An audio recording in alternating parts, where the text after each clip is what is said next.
nggak? Puluhan ibu-ibu menyerbu kantor kepolisian Polsek Cabang Bungin untuk meminta anaknya yang diamankan di Polsek usai terlibat tawuran segera dibebaskan.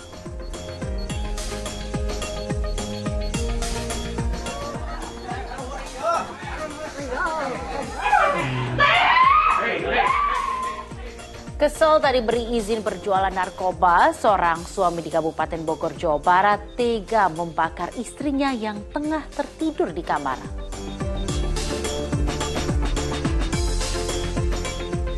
Ini pada angin kencang banget nih, pada kabut semua, ya Allah.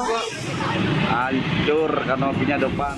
Puluhan rumah warga di Kelurahan Ciputat, Tangerang Selatan, porak-poranda setelah diterjang angin puting beliung.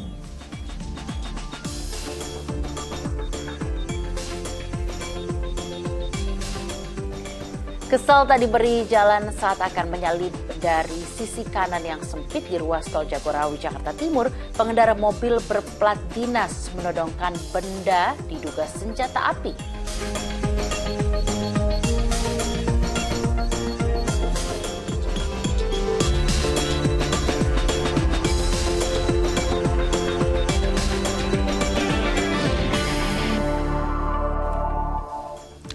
Halo, selamat pagi. Senang sekali saya Asran Syadi dan saya Label Adraf kembali menjumpai Anda di Fokus Pagi kali ini pemirsa hari Selasa 20 September 2022. Ya, dalam 1,5 jam ke depan kami hadir dengan rangkaian informasi dan peristiwa terbaru yang berhasil dihimpun tim redaksi kami hingga dini hari tadi.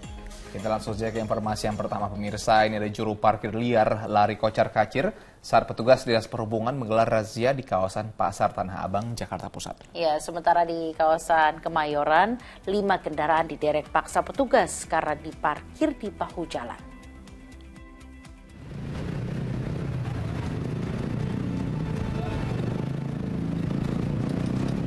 Pria ini langsung berlari kencang dari dalam gang saat mengetahui razia petugas. Pasalnya, kendaraannya diparkir di bahu jalan Letjen Suprapto, Kemayoran, Jakarta Pusat. Sayang, usahanya sia-sia lantaran petugas telah menderek ban kendaraannya karena parkir sembarangan. Pada razia kali ini, petugas menderek 5 kendaraan untuk diproses lebih lanjut dengan sanksi tilang maksimal senilai Rp500.000. Sementara 8 kendaraan yang parkir sembarangan di kawasan Rawabuaya, Cengkareng, Jakarta Barat juga diderek petugas. Tak hanya kendaraan pribadi, sejumlah kendaraan pengangkut barang milik jasa ekspedisi juga turut diderek. Meski sejumlah pengemudi melayangkan protesnya, namun petugas tidak bergeming. Razia parkir liar ini disambut baik warga, karena banyaknya kendaraan yang diparkir sembarangan kerap menimbulkan kemacetan di kawasan ini.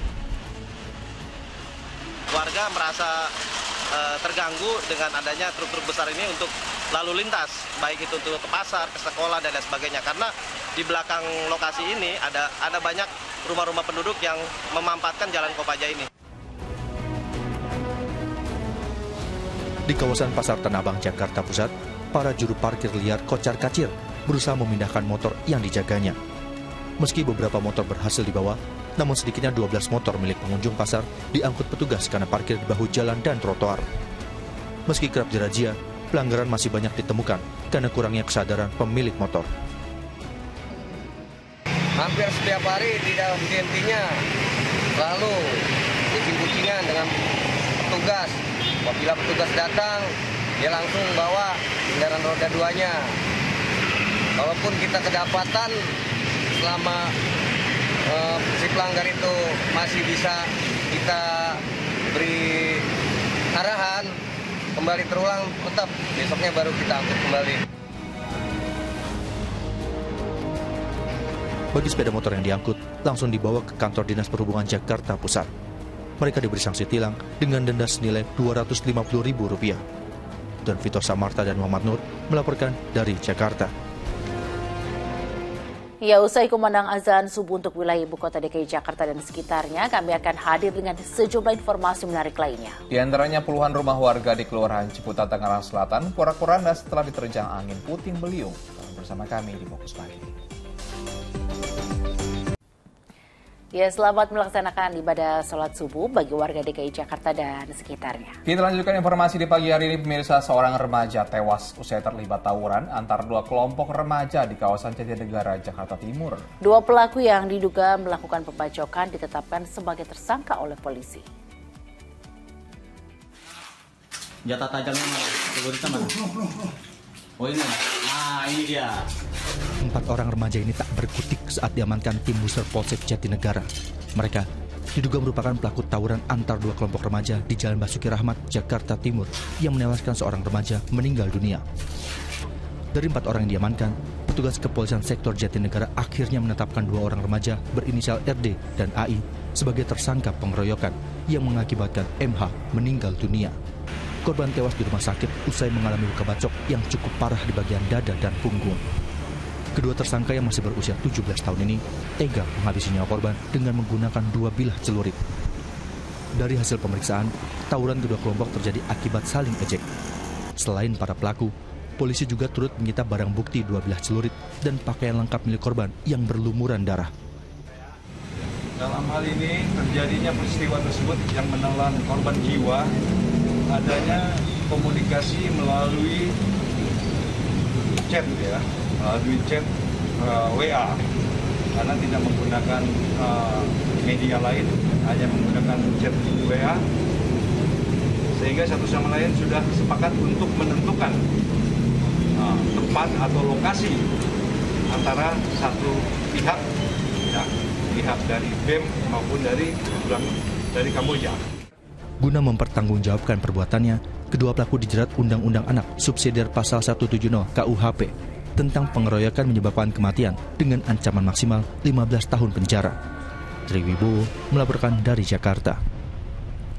Pemirsa, aksi tawuran yang sering kali terjadi di kolong jembatan Manggarai, Jakarta Selatan cukup membuat warga resah. Kepolisian Resor Metro Jakarta Selatan beserta pejabat pemerintah Kota Jakarta Selatan dan tokoh masyarakat pun membuat kesepakatan akan memberikan sanksi hukum kepada para pelaku tawuran Senin sore.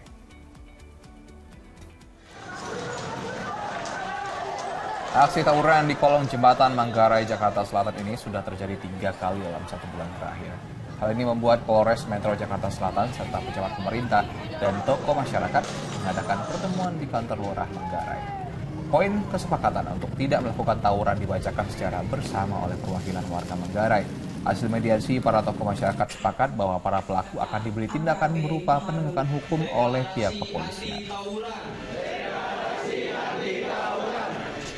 Di pertemuan ini kita meminta untuk bersama-sama antara TNI Polri, kemudian dari Pemda, dari pemerintah Kota Jakarta, terutama di Kecamatan Tepet ini, kita bersama-sama berkolaborasi sama-sama untuk mencegah adanya tawuran ke depannya, terutama di... Pemirsa, puluhan ibu-ibu menyerbu kantor Polsek Cabang Bungin lantaran anak mereka diamankan polisi usai terlibat tawuran antar pelajar di Jalan Raya Cabang Bungin, Kabupaten Bekasi, Jawa Barat. Kapolsek beserta Muspika Kecamatan Cabang Bungin, kepala desa, kepala sekolah, dan orang tua pelajar yang terlibat tawuran membuat pernyataan untuk tidak mengulangi tawuran antar pelajar.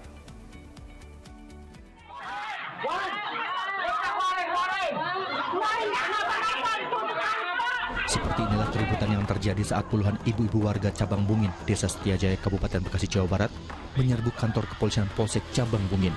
Mereka meminta anaknya yang diamankan di Polsek usai terlibat tawuran antar pelajar segera dibebaskan. Peristiwa berawal saat salah seorang pelajar yang terluka di bagian kepala akibat terkena sabetan ikat pinggang mendatangi Polsek Cabang Bungin. Polisi yang mendapat laporan adanya tawuran pelajar langsung mendatangi lokasi dan mengamankan belasan pelajar yang terlibat tawuran.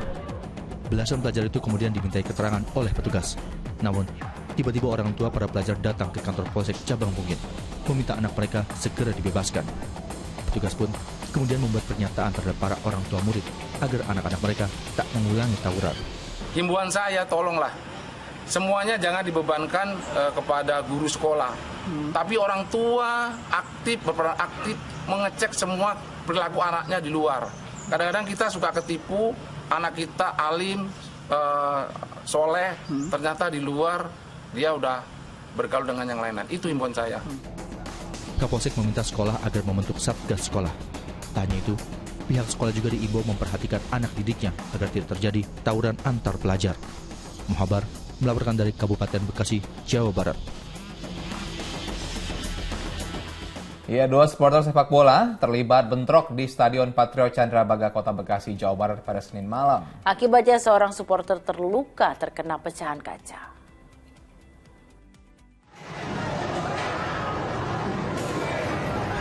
Video amatir merekam detik-detik bentrokan yang terjadi antar 2 supporter bola di Stadion Candrabaga, Bekasi, Jawa Barat, Senin malam. Bahkan, puluhan supporter diduga merusak fasilitas yang ada di dalam stadion. Merusak fasilitas stadion. Merusak fasilitas stadion. Selain diduga merusak kursi di dalam stadion, para supporter juga merusak pos penjualan tiket hingga kaca bagian depan pecah berantakan. Belum diketahui penyebab pasti bentrokan. Dugaan sementara, salah satu supporter kecewa setelah tim kesayangannya kalah. Gara-gara yang 3-0 di Jogja panas. Oh, dia kalah, mereka kalah lawan ini Bekasi City nih. Nah, terus akhirnya supporternya mengamuk gitu. Sponsornya Jogja mengamuk. Jadi sempat rusuh, pada pemadam kebakaran sempat disiram. Belum lama kemudian pada keluar semua. Diketahui sebelumnya, laga Liga 2 pekan keempat yang digelar di Stadion Candrabaga Bekasi dimenangkan oleh tim tuan rumah dengan skor 3-0. Awang Darmawan melaporkan dari Bekasi, Jawa Barat. Pemirsa, warga dihebohkan dengan perkelahian antar sesama wisatawan asing di Jalan Dewi Sri, Kuta Badung. Warga negara asing yang terlibat perkelahian diperkirakan berasal dari Rusia.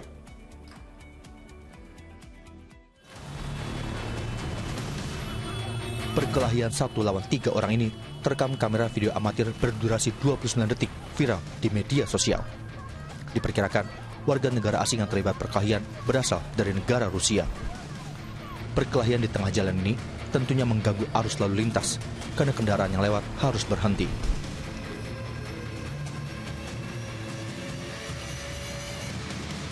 Selain perkelahian warga negara asing di Jalan Dewi Sri Kuta, warga juga dikejutkan dengan beredarnya video perkelahian lainnya di kawasan Benoa. Dalam rekaman kali ini, seorang warga negara asing berkelahi dengan penduduk lokal di sekitar pintu keluar kawasan Benoa, Denpasar. Perkelahian antar wisatawan diakui sulit diantisipasi karena banyak mereka yang datang ke Pulau Dewata tidak melalui akomodasi resmi. Wisatawan melakukan duel antara wisatawan ini lebih disebabkan banyak juga kelas wisatawan yang tinggal di kos-kosan itu ya. Jadi mungkin mereka tidak direport oleh pemilik kos-kosan. Biasanya kalau akomodasi resmi mereka memiliki data di mana data ini setiap wisatawan yang masuk ke guest house, villa, hotel dan sejenis itu ada report ke kepolisian dan ke Koramil. Pasca beredarnya kedua video, polisi dan petugas imigrasi akan segera menindaklanjuti mencari mereka yang terlibat perkelahian. Agar peristiwa serupa tidak terulang kembali, petugas gabungan Legian juga mengintensifkan pengawasan keamanan di sejumlah lokasi. Putu Setiawan melaporkan dari Badung, Bali. Upaya pembubaran puluhan pengunjuk rasa di depan gedung DPRD Sumut berakhir ricuh. Bahkan para demonstran yang diantaranya ibu-ibu teriak histeris menolak pembongkaran tenda darurat dan untuk memindahkan para pengunjuk rasa.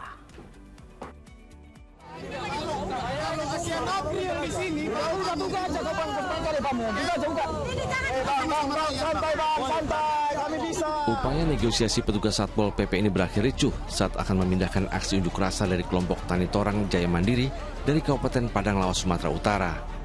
Bahkan tangis dan jerit histeris ibu-ibu pecah saat tenda darurat di depan trotoar gedung DPRD Sumut akan dipindahkan.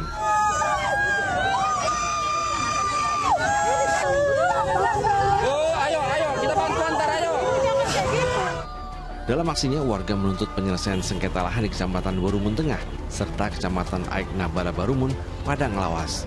Apalagi warga juga mengaku kerap diintimidasi sekelompok preman yang dituding sebagai orang bayaran. Tak mendapatkan respon yang diharapkan, para demonstran memutuskan untuk menginap di depan gedung DPRD. Mereka bersikukuh bertahan meski bertentangan dengan Perda Kota Medan tentang ketertiban umum. Harapan mereka diizinkan, tapi kita tidak mengizinkan hal yang seperti itu terjadi. Karena apa? Kalau ini nanti juga terjadi, hal-hal yang lain juga nanti akan terulang seperti itu kembali. Ini kan jadi masalah. Kita juga harus menjaga kebudayaan, kearifan lokal. Tidak seluruh warga Kota Medan juga setuju dengan hal seperti ini. Ini jadi itu tanggung jawab kepolisian Satpol PP untuk menjaga keamanannya. Kericuan akhirnya mereda setelah dilakukan dialog. Seluruh demonstran diantar menggunakan kendaraan Satpol PP ke Mes Pemerintah Kabupaten Padang Lawas, Medan. Tuti Aliyah Lubis melaporkan dari Medan, Sumatera Utara. Pemirsa, ratusan pengemudi ojek daring di Subang, Jawa Barat berunjuk rasa ke kantor DPRD untuk menyuarakan penolakan kenaikan harga BBM bersubsidi. Sementara di Provinsi Jambi, puluhan emak-emak juga berunjuk rasa menolak kenaikan harga BBM. Berbagai alat dapur digunakan saat mereka menyampaikan orasinya di depan gedung DPRD setempat.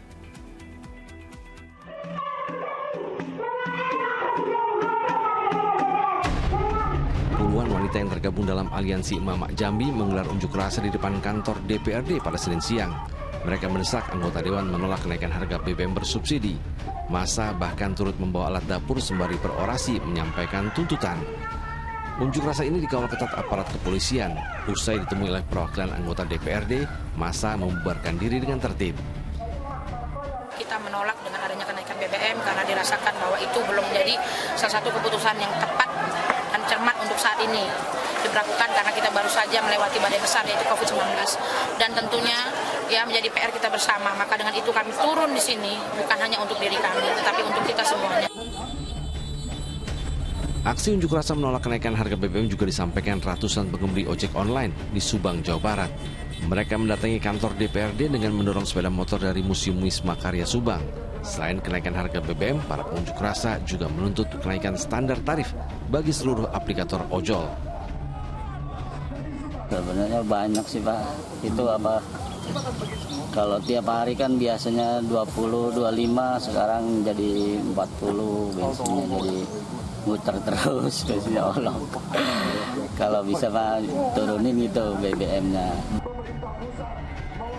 Para pengunjuk rasa selanjutnya diterima oleh perwakilan DPRD dan melakukan audiensi. Usai berdemo, polisi membagikan sembako sebagai bentuk kepedulian pada para driver ojol yang terimbas kenaikan harga BBM. Rick Harsen dan Zainal Arifin melaporkan dari kota Jambi dan Subang, Jawa Barat. Komisi Kode Etik Polri memutuskan menolak memori banding mantan Kadipropam Ferdy Sambo atas pemecatan dirinya dengan tidak hormat. Dengan putusan tersebut, Ferdy Sambo resmi dipecat dari Polri atas kasus pembunuhan berencana terhadap ajudannya Brigadir Nofriansah Yosua Huta Barat. Dalam sidang Komisi Kode Etik Polri yang dipimpin Inspektorat Pengawasan Umum Komjen Pol Agung Budi Marioto Senin pagi memutuskan menolak pengajuan memori banding pemecatan tidak dengan hormat Ferdy Sambo. Dalam sidang ini Ferdy Sambo tidak dihadirkan. Dengan keluarnya putusan tersebut, Ferdy Sambo resmi dipecat dari Polri terkait kasus pembunuhan berencana terhadap ajudannya Brigadir Nofriansah Yosua Huta Barat. DRP 7302. Hakim banding sepakat untuk menolak memori banding yang digagal oleh Irjen FS. Yang kedua, keputusan tadi sudah disebutkan oleh Pak Ketua Sidang Banding. Perbuatan tersebut adalah perbuatan tercela dan menguatkan tentang pemberhentian dengan tidak hormat Irjen FS dari anggota kepolisian. Sebelumnya, dalam sidang kode etik 25 Agustus 2022 lalu, Ferdy Sambo dinyatakan melanggar kode etik dan dijatuhkan sanksi pemecatan dari Polri. Dalam sidang tersebut, 15 saksi diperiksa, diantaranya Brigjen Hendra Kurniawan, Brigjen Beni Ali, dan Kombes Budi Herdi, serta Baradae yang memberikan keterangan melalui virtual.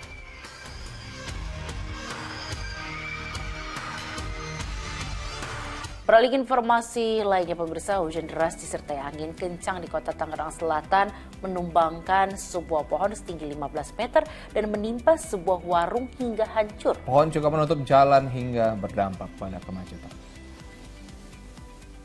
Sejumlah petugas gabungan yang tiba di lokasi langsung berjibaku menyingkirkan batang pohon yang menutup seluruh badan jalan agar jalan bisa keluar dan bisa dilalui kembali. Menggunakan gergaji mesin, petugas dibantu warga secara bertahap memotong batang pohon agar mempermudah proses evakuasi berlangsung. Sementara sebuah warung yang terletak persis di bawah pohon hancur berantakan setelah tertimpa batang pohon dengan diameter mencapai 2 meter ini. Tidak hanya itu, sejumlah tiang listrik dan tiang kabel internet juga ikut rusak tertimpa pohon.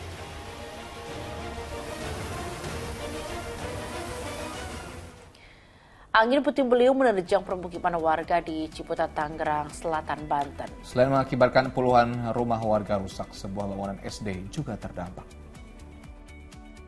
Nih pada angin kencang banget nih, pada kabur semua, ya Allah. Setelah angin puting beliung melanda Senin petang, puluhan rumah warga di sejumlah titik di Kelurahan Ciputat, Tangerang Selatan, porak-poranda. Selain menerbangkan atap rumah-rumah, angin juga merusak atap sejumlah rumah ibadah dan sekolah. Sebuah bangunan sekolah bahkan terpantau mengalami kerusakan parah.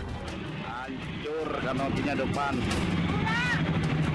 Berdasarkan data sementara yang dihimpun Kelurahan Ciputat, puluhan rumah warga terdampak dengan tingkat kerusakan bervariasi, mulai ringan hingga rusak parah. 2 warga juga mengalami luka akibat terkena serpihan atap rumah. Tadi kami berkoordinasi sama BPBD, LH, Satpol PP dan seluruh stakeholder yang memiliki tim tanggap darurat. Hari ini sudah melakukan evakuasi dan pembenahan. Jadi seperti pohon sudah mulai dibenahi yang ada di Jalan Dewantara. Senin malam, pihak kelurahan telah berkoordinasi dengan pihak terkait untuk mengatasi dampak angin puting beliung. Pihak kelurahan telah mendirikan posko darurat untuk menangani warga terdampak. Syahbudin Atar melaporkan dari Tangerang Selatan, Banten. Sebuah pohon mangga di tepi jalan Margaguna, Kebayoran Lama, Jakarta Selatan tumbang dan menimpa mobil yang tengah melintas Senin petang. Sejumlah petugas dari Suku Dinas Pertamanan Jakarta Selatan langsung tiba di lokasi untuk mengevakuasi pohon mangga yang tumbang hingga menutup jalan. Sebuah tiang listrik juga tampak roboh diterjang angin kencang. Tertimpa pohon tumbang, sebuah mobil minibus yang tengah melintas di Jalan Raya Margaguna, Kebayoran Lama, Jakarta Selatan mengalami kerusakan cukup parah, terutama pada bagian atap dan kaca belakang. Meski tidak ada korban dalam insiden ini, namun arus lalu lintas dari arah Jalan Radio Dalam menuju Pondok Indah mengalami kemacetan cukup parah.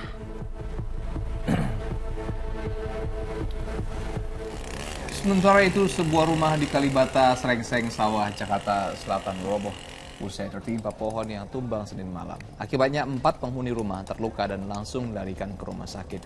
Robohnya rumah milik Inen Supardi ini terjadi saat hujan deras disertai angin kencang. Petugas pemadam kebakaran sektor Jagakarsa yang tiba di lokasi langsung memotong pohon menjadi beberapa bagian untuk dievakuasi.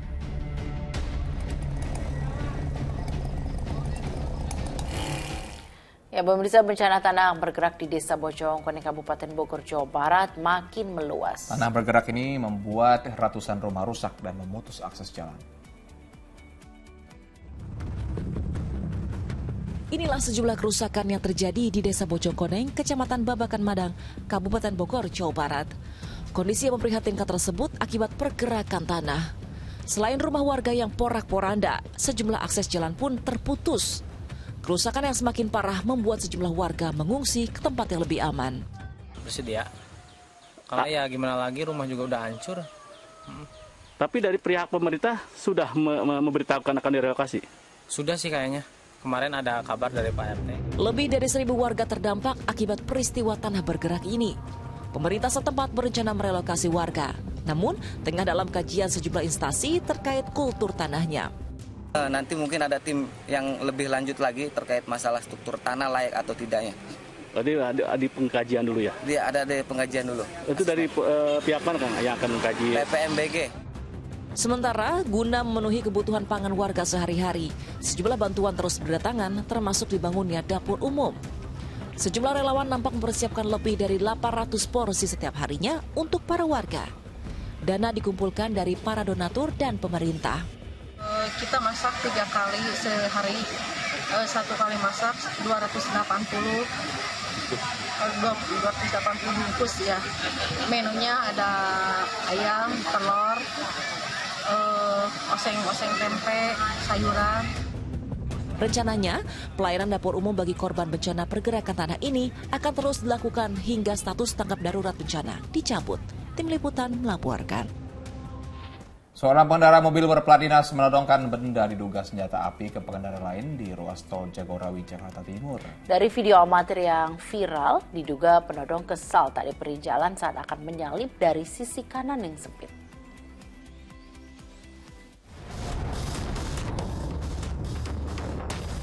Rekaman video amatir ini dibuat oleh seorang pengendara mobil di Jalan Tol Jagorawi, kilometer 11 Cipayung, Jakarta Timur Minggu siang. Tampak dalam rekaman video itu, sebuah mobil hitam berplat dinas berusaha menyalip minibus dari sisi kanan namun tak diberi jalan.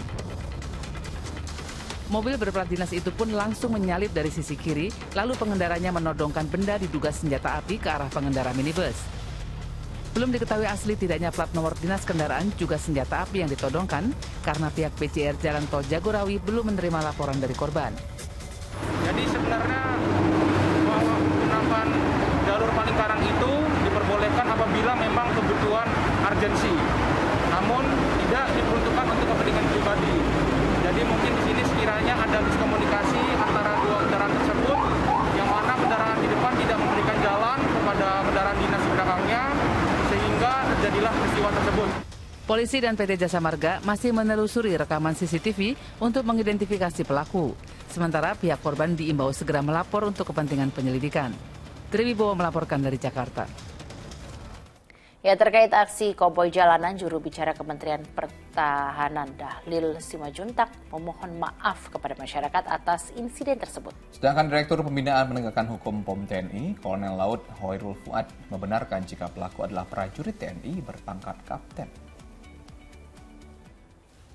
Direktur Pembinaan Penegakan Hukum POM TNI Kolonel Laut Hoirul Fuad membenarkan jika pelaku yang menodongkan senjata api tersebut adalah prajurit TNI berpangkat kapten.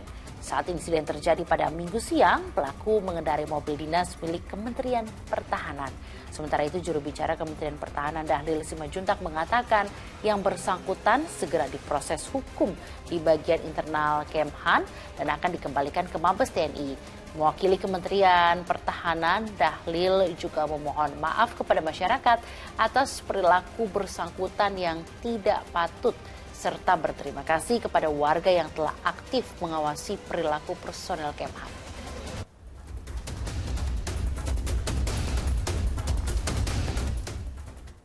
Ya, kesal ditegur lantaran mengemudi mobil ugal-ugalan, seorang pria di Gerobokan, Jawa Tengah meletuskan senjata api berkali-kali hingga membuat warga ketakutan. Ya, meski telah ditangkap dan bukti rekaman pun didapat polisi, namun pria tersebut tetap mengelak dan tak mengakui perbuatannya.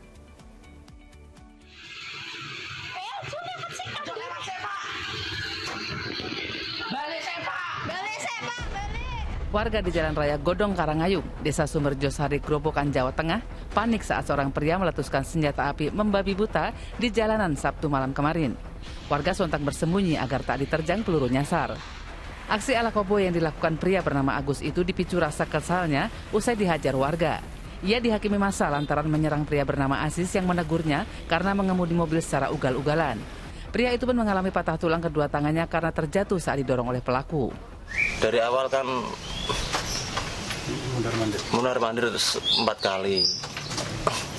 Terus? 4 kali kencang. Terus ugal-ugalan terus. Sampai 4 kali terus saya itu panggil terus berhenti. Pelaku yang ditangkap polisi usai kejadian bersikukuh tak mengakui perbuatannya menembakkan pistol ke udara. Senjata api yang digunakannya pun belum ditemukan.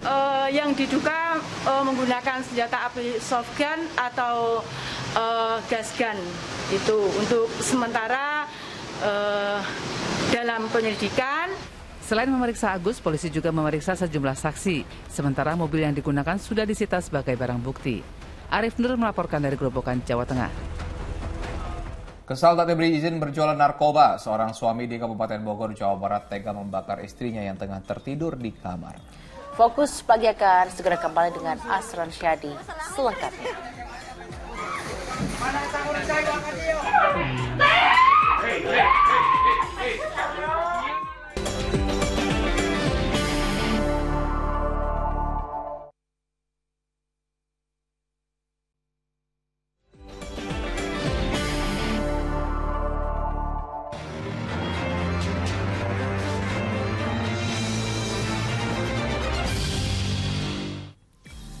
Polisi menggelar olah TKP di lokasi kecelakaan beruntun di Tol Pejagan sekaligus untuk memastikan apakah asap pembakaran ilalang menjadi pemicu kecelakaan. Sementara isak tangis iringi pemakaman jenazah Muhammad Singgih Andika, putra Jaksa Agung Muda Bidang Intelijen Kejaksaan Agung yang menjadi korban kecelakaan itu. Keluarga, kerabat, dan rekan kerja Jaksa Agung Muda Bidang Intelijen Jamintel Kejaksaan Agung Amirianto melepas kepergian almarhum Muhammad Singgih Andika di TPU Pondok Rangon, Cipayung, Jakarta Timur pada Senin siang. Almarhum Muhammad Singgih menjadi korban salah satu kecelakaan beruntun di ruas tol Pejagan Pemalang Brebes yang melibatkan 13 kendaraan.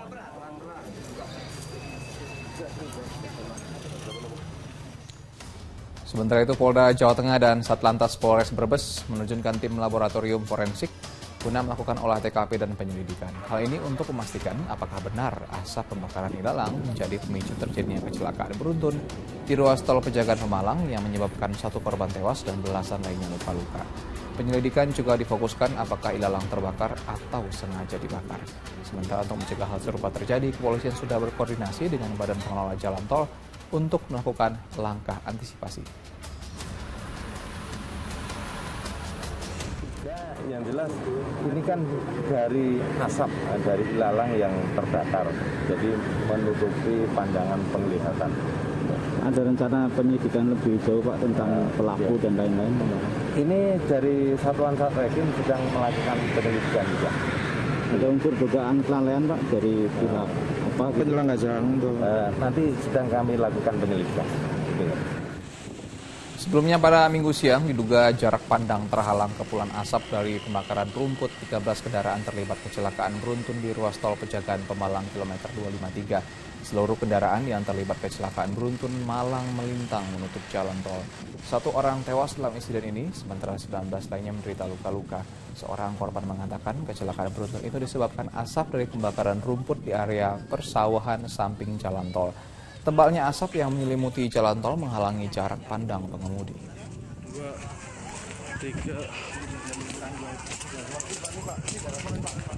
Kecelakaan mobil dan motor di depan sebuah sekolah di Banyumas, Jawa Tengah terekam CCTV. Sementara itu 2 orang mahasiswa luka parah usai terlindas bus angkutan penumpang Bandara Yogyakarta International Airport di Jalan Jogjawates. Korban bonceng, patah kaki dan tidak sadarkan diri. Proses evakuasi ini terekam oleh video amatir warga di lokasi kecelakaan yang dialami 2 mahasiswa, Ilham Dwi Septian dan Munimatus Solihah. Proses evakuasi berlangsung dramatis lantaran kedua korban sempat terseret hingga belasan meter dan berakhir di bawah kolong bus. Kecelakaan bermula saat Ilham yang berboncengan dengan Solihah melaju dari arah Yogyakarta menuju kota Wates Kulon Progo. Dari arah belakang melaju bus yang mengangkut penumpang menuju bandara, melaju kencang dari arah yang sama. Diduga gagal menyalip akibat lalu lintas yang padat, bus justru menyenggol sepeda motor kedua korban hingga akhirnya terguling. Kedua korban mengalami luka parah di bagian kepala dan kaki. Pas rame-ramenya kendaraan itu, kemungkinan itu senggolan sama itu loh, motor lalu ke tengah, lalu ditampani bus. Itu yang laki-laki patah sini, sebelah sini coba. Itu yang perempuan itu terjepit di bawah bus. Di bawah asbalek. Evakuasi agak lumayan lama, tadi sekitar 20 menitan karena pembonceng itu kakinya terlindas oleh roda depan sebelah kiri bus sehingga perlu evakuasi, perlu didobrak sehingga untuk mengangkat roda itu dan baru bisa diangkat dan baru dibawa ke rumah sakit oleh ambulan. Kedua korban langsung dilarikan ke Rumah Sakit Umum Daerah Nyi Ageng Serang guna mendapatkan perawatan intensif. Sedangkan pengemudi bus, Didi Cahyono, diamankan ke Mapolsek Sentolo guna penyelidikan lebih lanjut. Sementara itu sebuah kecelakaan mobil yang bertabrakan dengan motor di depan sebuah sekolah di Kabupaten Banyumas, Jawa Tengah terekam kamera CCTV Senin siang. Tampak sejumlah pelajar yang akan menyeberang masuk gerbang sekolah tiba-tiba dikejutkan dengan tabrakan antara mobil dan sepeda motor. Sejumlah pelajar terjatuh di antara mobil, sedangkan pengendara motor terlempar beberapa meter. Kasus kecelakaan ini kini ditangani petugas Lantas Polresta Banyumas. Nanang Ananur dan Kristianto Nugroho melaporkan dari Banyumas, Jawa Tengah dan Kabupaten Kulon Progo, Daerah Istimewa Yogyakarta. Jam pulang sampai jam. Seorang ayah dan putrinya tewas di tempat dalam kecelakaan yang melibatkan 2 truk dan sebuah sepeda motor di Lumajang, Jawa Timur. Saat peristiwa maut itu terjadi, sang ayah sedang membonceng anaknya ke sekolah. Dua orang pengendara motor ini tergeletak dengan kondisi mengenaskan di Jalan Raya Tempe, Desa Besuk, Lumajang, Jawa Timur, Senin pagi. Kedua korban merupakan ayah dan putrinya berusia 13 tahun. Sepeda motor yang dikemudikan Lasim 60 tahun ditabrak truk pasir saat ia mengantarkan anaknya siswi SMP ke sekolah. Kecelakaan bermula saat truk pasir yang dikemudikan Agus melaju kencang dari arah Lumajang menuju Kecamatan Pasirian. Di lokasi kejadian truk menyalip kendaraan di depannya. Namun truk tak melihat dari arah berlawanan muncul motor korban, hingga tabrakan pun tak terhindarkan. Usai menabrak motor korban, truk pasir itu juga menabrak truk bermuatan kayu yang sedang parkir di pinggir jalan. Ayah dan anak itu tewas di tempat dengan tubuh sempat terseret 10 meter. Sementara sopir truk pasir mengalami luka parah. Kronologi dan truk menyalip dari arah utara ke selatan, menabrak R2 tersebut, membentur kendaraan truk yang sedang parkir. Untuk korban yang 2 meninggal dunia sudah kami evakuasi ke kamar jenazah, yang 1 luka berat di IGD RSUD Haryoto. Korban tewas maupun luka dibawa ke Rumah Sakit Umum Dr. Haryoto. Penyebab kecelakaan maut itu kini dalam penyelidikan Satlantas Polres Lumajang. Nur Salim melaporkan dari Lumajang, Jawa Timur. Sepeda motor milik penjamret kalung di Jombang, Jawa Timur hancur dirusak warga. Sementara di ibu kota, 2 pelaku pencurian babak belur dihakimi massa.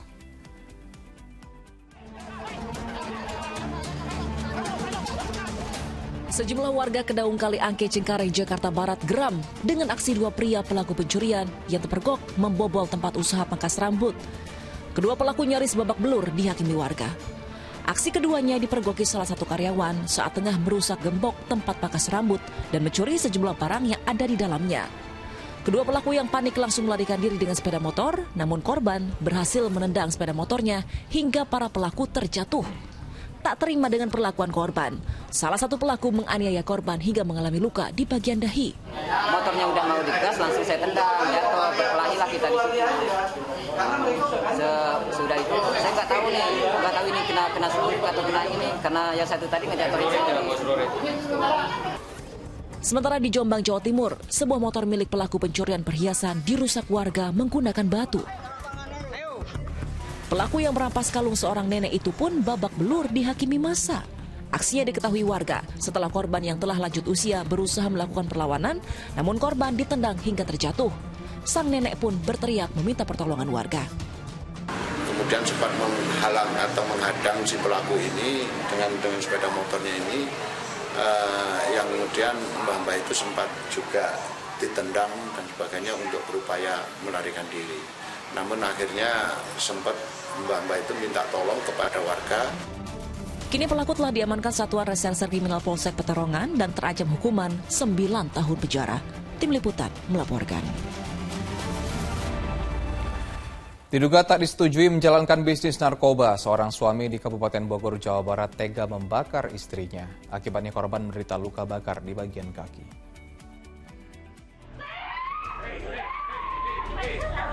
Aha tak kuasa menahan kesakitan saat tim medis mengobati luka bakar di kakinya. Warga desa Kampung Cikeruh ini terluka setelah dibakar suaminya yang kesal karena niatnya menjalankan bisnis berjualan narkoba tak direstui oleh korban. Peristiwa berawal saat suaminya, KA, yang juga seorang residivis kasus pencurian kendaraan bermotor, meminta izin berjualan sabu-sabu kepada sang istri. AH yang sudah menanggung malu karena perbuatan suaminya mencuri, tak memberi izin menjalankan bisnis haram itu. KA yang kesal, kemudian nekat membakar istrinya yang sedang tertidur di kamar, hingga hampir membakar seluruh bangunan rumah yang berada di Kampung Cikeruh, Kabupaten Bogor, Jawa Barat. Beruntung, warga yang mengetahui aksi nekat KA langsung menolong korban dan memadamkan kobaran api. Di situ ada kasur yang terbakar, kita amankan juga satu orang laki-laki atas nama inisial K. Dan di mana di situ suami istri yang istrinya bernama B juga ada di dalam kamar tersebut yang ikut terbakar dan dibakar mungkin sama suaminya itu. Polisi berhasil menangkap pelaku di kediamannya.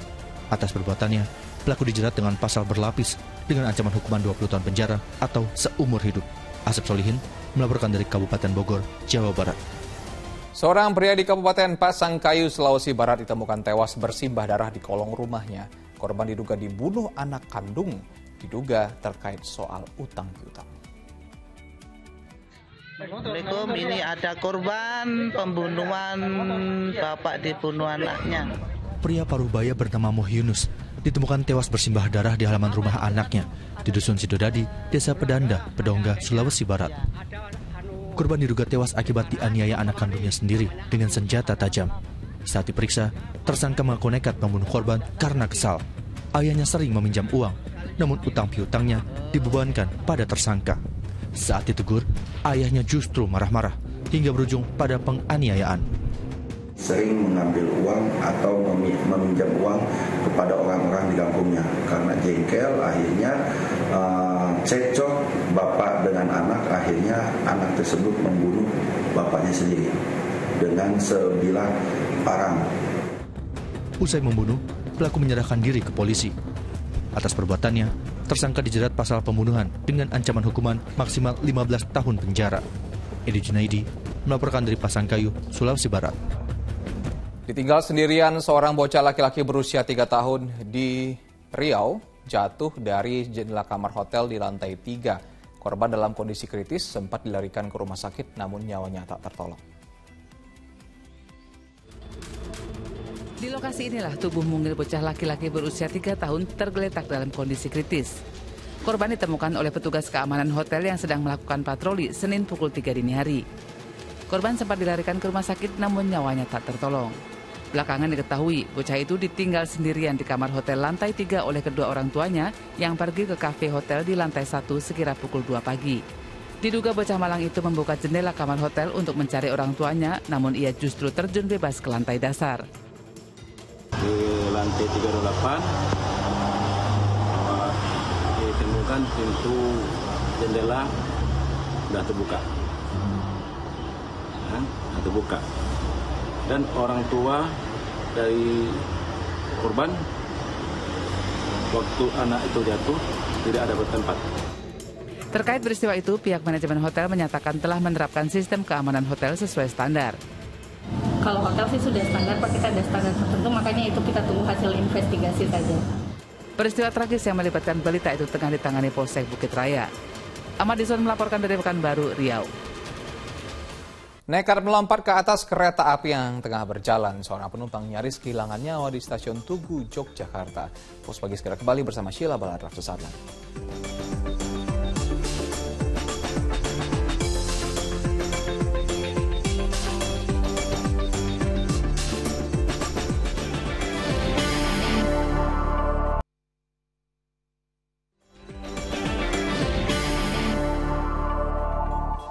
Ya, Anda kembali di Fokus Pagi bersama dengan saya Sheila Baladra.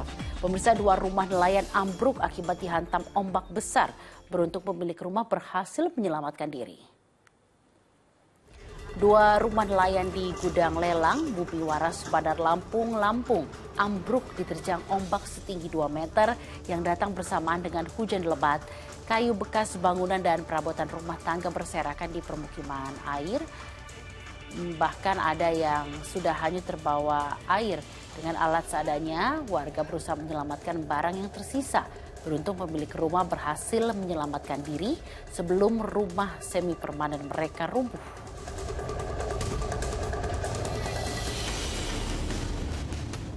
Pemirsa, sebuah pabrik pengolahan biji plastik di Kecamatan Curug, Kabupaten Tangerang, Banten terbakar pada Senin malam.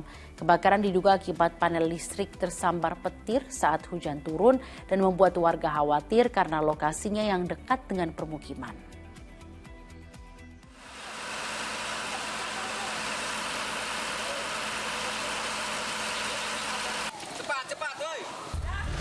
Inilah kebakaran hebat yang terjadi di sebuah pabrik pengolahan biji plastik di Kecamatan Curug, Kabupaten Tangerang, Banten, Senin malam. Banyaknya bahan baku plastik membuat api cepat membesar hingga merobohkan tembok dan atap bangunan yang dijadikan gudang tempat penyimpanan biji plastik. Tidak ada korban jiwa dalam peristiwa ini. Meski belum diketahui penyebab pasti kebakaran, namun diduga kebakaran dipicu adanya ledakan pada panel listrik yang tersambar petir saat hujan turun. Warga pun sempat mendengar bunyi ledakan keras beberapa kali. Udang buat naruh bahan-bahan plastik. Emang itu nggak penyebab apa ini? Wah, kurang tahu loh itu. Tapi sempat ada petir gede sih. Jadi udah sampai petir dulu baru kebakar, Pak? Kemungkinan seperti itu. Lokasi pabrik yang sangat dekat dengan permukiman sempat membuat warga khawatir. Api akhirnya berhasil dipadamkan setelah 7 unit mobil pemadam kebakaran dari Kabupaten Tangerang diterjunkan ke lokasi.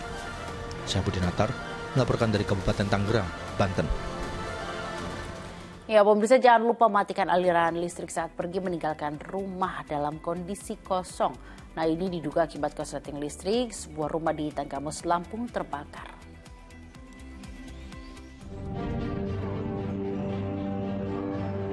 Terbakarnya rumah di Pekon Penantian Kabupaten Tanggamus ini awalnya diketahui warga sekitar Senin siang. Kobaran api muncul dari atas rumah yang dengan cepat membesar.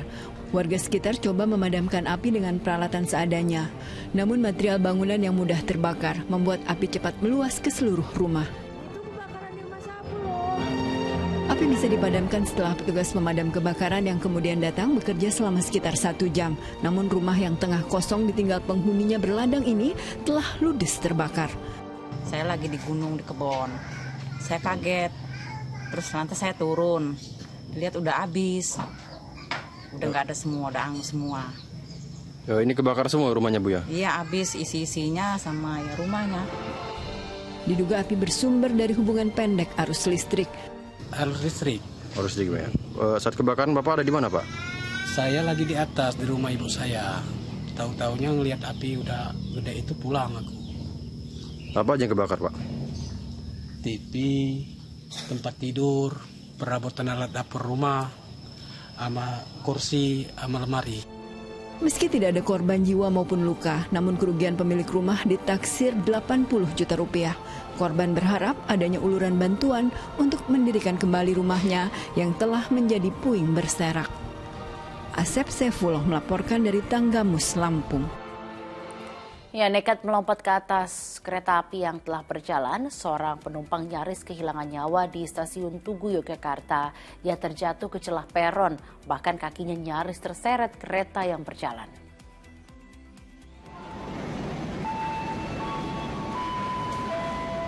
Pria ini panik mengetahui kereta api yang ditumpanginya tiba-tiba berjalan saat ia turun membeli makanan. Meski dihalangi petugas, ia nekat melompat ke atas kereta. Ironisnya setelah terjatuh dan gagal masuk ke atas kereta, ia nekat kembali melompat. Lagi-lagi ia jatuh, kali ini di antara celah peron. Nyaris kakinya tersambar kereta. Beruntung ia sempat ditolong petugas.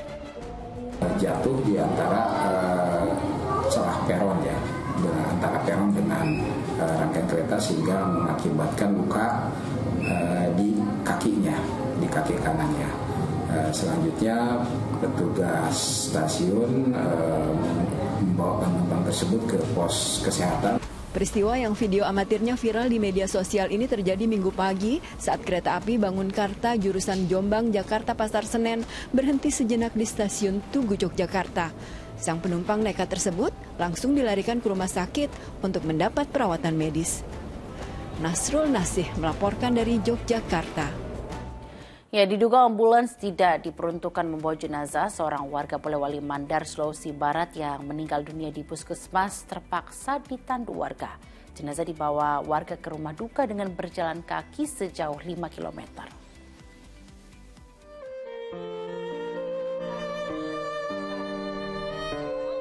Saling bahu-membahu. Beginilah upaya warga saat membawa jenazah seorang warga yang meninggal dunia di sebuah puskesmas di Polewali Mandar, Sulawesi Barat.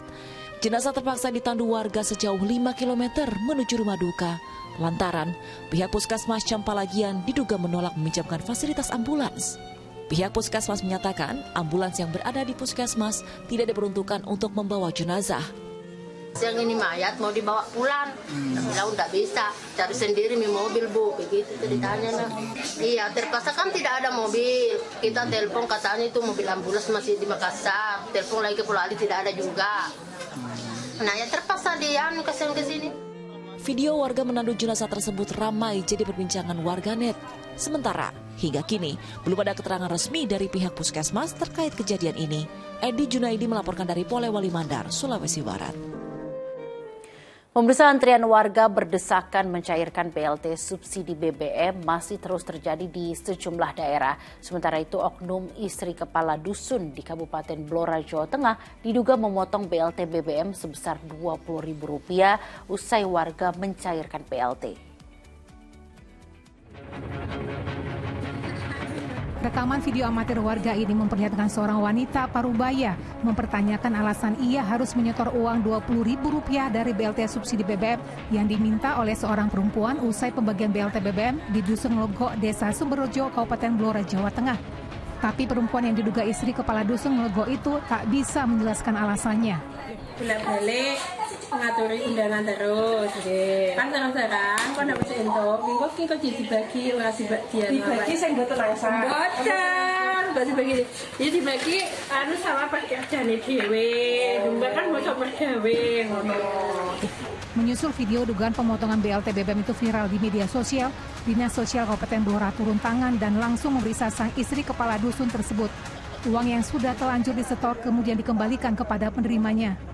Pelakunya bukan dari unsur KPM, tetapi istri salah satu kadus di sana. Dan alasannya itu untuk administrasi dan seikhlasnya. Sementara di Desa Kepatihan, Kecamatan Jombang, sebanyak 20 lebih KPM penerima BLT BBM tak tepat sasaran. Sejumlah warga tak dapatkan undangan pencairan padahal terdata di Kementerian Sosial. Ada pula warga yang telah meninggal dunia namun masih mendapatkan bantuan. Dari komposisi 20 saya tidak hafal ya, tapi kalau tidak salah 6-7 orang KPM itu meninggal. Berarti sisanya itu ada yang pindah dan tidak terdeteksi alamat keberadaannya. Antrean warga yang berdesakan mencairkan BLT BBM di sejumlah daerah masih saja terus terjadi. Di Kabupaten Bandung Barat, Jawa Barat, Senin pagi pembagian BLT BBM diwarnai antrean panjang dan berjubel.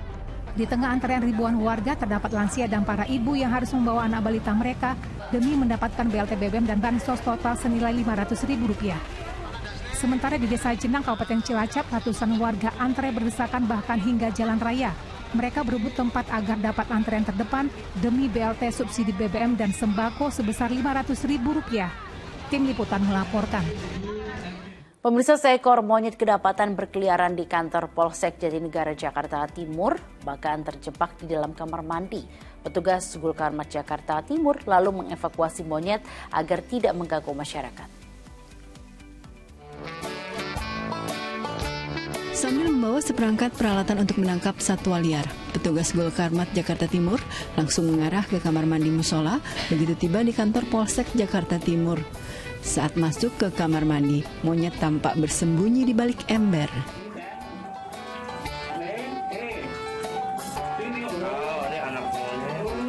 Dengan hati-hati agar tak digigit, petugas mengevakuasi monyet.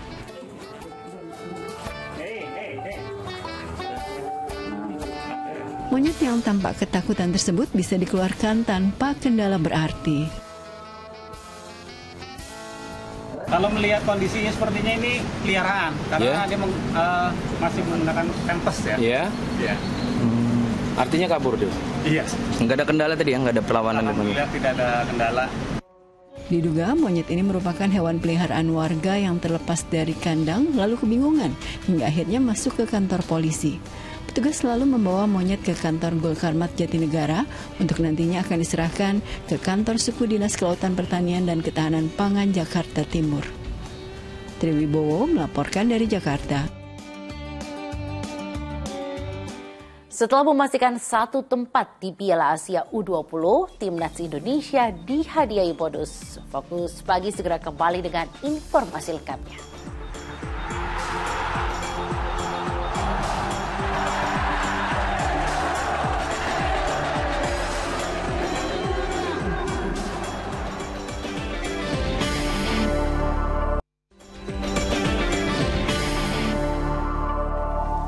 Ya, Anda kembali di Fokus Pagi bersama dengan saya Sheila Baladra. Dan saya Astran Syarif. Pemirsa, jenazah Ketua Dewan Pers Azyu Mardi Azra Senin malam tiba di tanah air melalui kargo Bandara Soekarno-Hatta. Jenazah selanjutnya dibawa ke keluarga ke rumah duka di Ciputa Timur, Tangerang Selatan untuk disemayamkan. Dengan maskapai Batik Air, jenazah Profesor Dr. Adjumardi Azra tiba di tanah air di Bandara Internasional Soekarno-Hatta Senin malam. Peti yang membawa jenazah almarhum langsung dibawa menuju kargo jenazah untuk dilakukan proses serah terima. Selain pihak keluarga, mantan Wakil Presiden Yusuf Kala, Menteri Sekretaris Negara Pratikno, Menteri Koperasi dan UKM Teten Masduki, serta beberapa pejabat lain turut menyambut kedatangan jenazah. Semasa hidupnya, mendiang dikenal sebagai sosok yang teguh dan banyak menginspirasi orang di bidang ilmu pengetahuan. Hal ini dibuktikan dengan pemberian gelar Sir oleh pemerintah Kerajaan Inggris. Beliau selalu menghargai dan juga memberikan arahan atau tulisan pengaruh tentang bagaimana Islam itu beragama tapi tidak radikal, wasatiyah, dan hal itu tentu sangat membantu masyarakat kita untuk melaksanakan hal-hal tersebut dengan baik.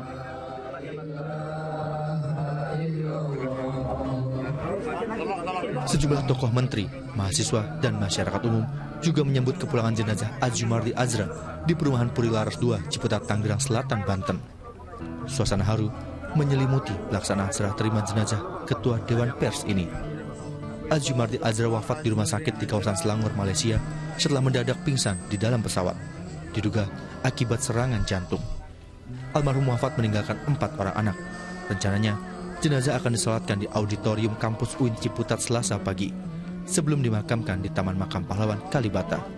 Tim Liputan melaporkan. Pemirsa, rangkaian prosesi pemakaman Ratu Elizabeth II sepanjang hari Senin berlangsung sekitar 9 jam. Selain para pemimpin sejumlah negara bangsawan kerajaan Inggris, prosesi pemakaman Sang Ratu juga dihadiri ribuan orang menyambut sekaligus untuk memberikan penghormatan terakhirnya. Rangkaian pemakaman Ratu Elizabeth II dimulai sejak pukul 11 waktu London atau pukul 17 waktu Indonesia bagian Barat. Prosesi pemakaman berawal dari gedung Westminster dan Westminster Abbey. Tampak Raja Charles III, putra sulung Sang Ratu, ikut mengawal jalannya prosesi pemakaman. Ribuan orang berkumpul sejak pagi menyambut iring-iringan jenazah Sang Ratu, sekaligus memberikan penghormatan terakhir. Beberapa orang mengaku prosesi pemakaman ini sangat spesial bagi dirinya. It was very long, it was emotional. It was a very special occasion because this will never ever happen again in our lifetime, and it was really neat to see and to see the respect that the people have for her and the love they have for her.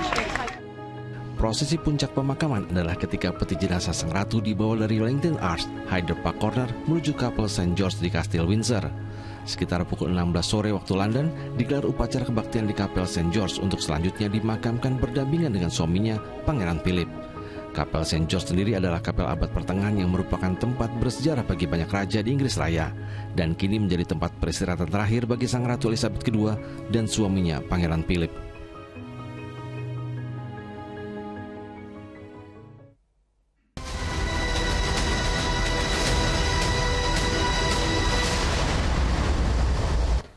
Setelah memastikan satu tempat di Piala Asia U20 tahun depan di Uzbekistan, timnas Indonesia dihadiahi bonus. Iya, selain itu rencananya nih Marcelino Ferdinand dan kolega akan menjalani pemusatan latihan di Eropa sebagai persiapan tampil di Piala Asia U20 dan Piala Dunia U20 tahun depan.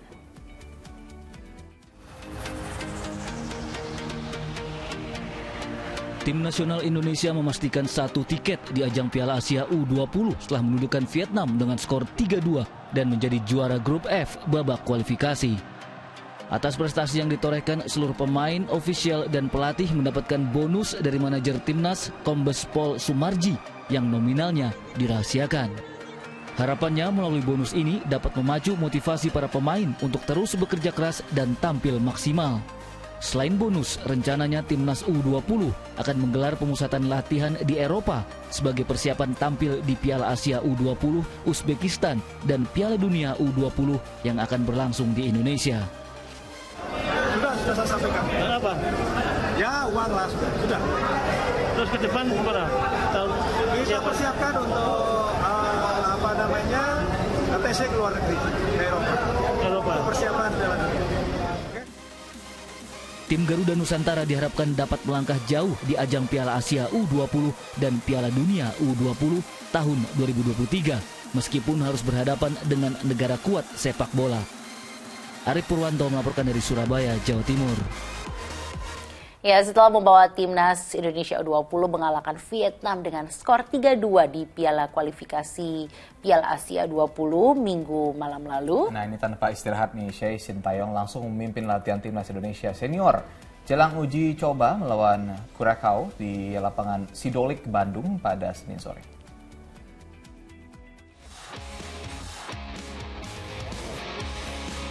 Setibanya di kota Bandung pada Senin pagi, pelatih tim nasional Indonesia Sintayong langsung menggelar latihan bersama para penggawa skuad Garuda di Stadion Sidolik, Bandung Senin sore.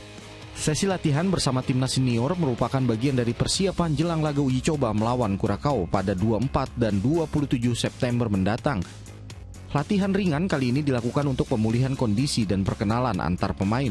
Jelang laga melawan Curaçao, pelatih Sintayong memanggil 23 pemain, yang 2 diantaranya merupakan wajah baru, yakni Muhammad Perari dan Muhammad Ramadan Sananta.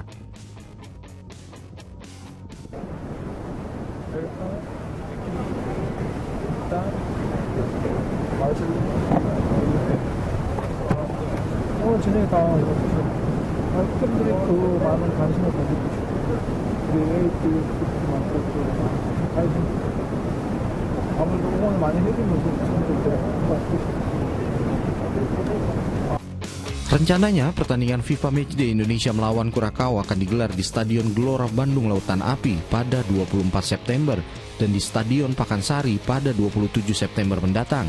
Muhammad Rizal melaporkan dari Bandung, Jawa Barat. Yayasan Pundi Amal Peduli Kasih YPP SCTV Indosiar mendukung kegiatan vaksinasi COVID-19 Karnaval SCTV di lapangan Kajen, Kabupaten Pekalongan, Jawa Tengah. Ya, YPP SCTV Indosiar juga turut membagikan ratusan paket sembako dan ratusan masker kain kepada para peserta vaksin. Seperti inilah antusias warga mengikuti vaksinasi COVID-19 yang digelar Dinas Kesehatan Kabupaten Pekalongan di lapangan Kajen, Kabupaten Pekalongan, Jawa Tengah. Kegiatan ini berkolaborasi dengan Yayasan Pundi Amal Peduli Kasih YPP SCTV Indosiar yang digelar bersamaan dengan Karnaval SCTV pada hari Sabtu dan Minggu kemarin. Dinas Kesehatan Kabupaten Pekalongan sebagai penyedia vaksin dan tenaga kesehatan melayani vaksinasi COVID-19 dosis 1, kedua, dan ketiga jenis Pfizer. Guna menyukseskan capaian vaksinasi ini, YPP SCTV Indosiar mendukung dengan menyalurkan bantuan 500 paket sembako serta membagikan 500 masker kepada para peserta vaksin. Tingginya animo masyarakat mengikuti vaksinasi COVID-19 membuat target 500 peserta tercapai dalam 2 hari. Ada bantuan dari YPP dan SCTV Indosiar, sembako 1 paket besar, jadi banyak yang senang. Iya. Alhamdulillah kepada Yayasan Pundi Amal Peduli Kasih SCTV Indosiar kami mengucapkan terima kasih banyak. Kami berterima kasih sekali dengan adanya bantuan dari YPP SCTV Indosiar. Ini terbukti animo masyarakat untuk ikut booster vaksin ketiga sangat luar biasa. Ya. Dari apa yang sudah disampaikan kepada masyarakat ini berduyun-duyun selama 2 hari dari hari Sabtu dan Minggu. Dengan adanya kegiatan ini, diharapkan target capaian vaksin baik dosis 1, kedua maupun ketiga dapat terrealisasi untuk mewujudkan kekebalan kelompok dalam rangka pencegahan COVID-19. Kuncoro Wijayanto melaporkan dari Kabupaten Pekalongan, Jawa Tengah. Laporan tadi menutup bersama kita dalam Fokus Pagi hari ini. Tetap kencangkan protokol kesehatan pemirsa dan saksikan info terkini jika corona hanya di video dan unduh aplikasinya sekarang. Ayo dukung operasi katarak, hernia, donor darah, dan hitan gratis bagi warga tidak mampu di sejumlah tempat di Indonesia. Sampaikan kepedulian Anda melalui rekening BCA dengan nomor 162-633-8888 atas nama Yayasan Pundi Amal Peduli Kasih. Kepedulian kita adalah harapan mereka. Usai Fokus Pagi, jangan lewatkan untuk menyaksikan program Mega Series Panggilan. Mewakili tim redaksi dan kerabat kerja yang bertugas, saya Asran Syadi. Dan saya Sheila Baladov pamit undur diri dan selamat pagi.